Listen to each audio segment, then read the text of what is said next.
রান্না তো কমপ্লিট হয়ে গেছে বন্ধুরা, নিয়ে তো খেয়ে চলে গেছে। এখন বাকি শুধু আমি, তো আমিও ভাত বেড়ে নিচ্ছি। মেয়ে কালকেরে ছিল 21শে জুলাই, তাড়াতাড়ি ছুটি হয়ে গিয়েছিল। তাড়াতাড়ি বলতে 1:45-এ ছুটি হয়েছে, বাড়ি আসতে 2:35 হয়ে গিয়েছিলো।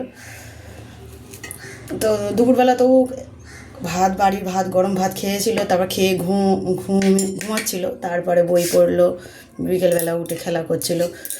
আজকে আর সেটা হবে না, আজকের আসবে 5:10-এ আসবে বাড়ি। এদিকে তোমাদের সাথে কথা বলতে বলতে আমার ভাতও বাড়া হয়ে গেল।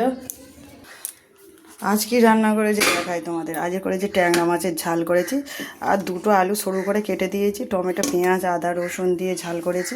ঝোল কম করেছি, একদম মাখা মাখা তরকারি, তা তোমরা দেখলেই বুঝতে পারছো। আর কি করেছি চলো তোমাদেরকে দেখাবো। আজ খেতে বসবো, এই ঘরেতে বসবো।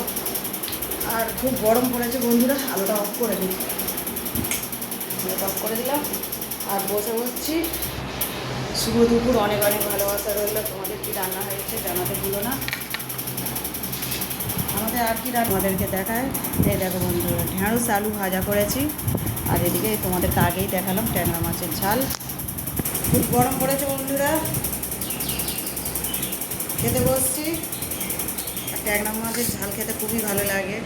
আলুটা দিলাম শুধু মেয়ের জন্যে, মেয়ে আলু দিয়ে একটু খাবে বলে, নাহলে আজ শুধু পেঁয়াজ টমেটো দিয়ে ঝাল করতাম। ঢেঁড়স আলু ভাজা খেতে খুবই ভালো লাগে। খেয়ে নিই বন্ধুরা, পরে আবার কথা হচ্ছে।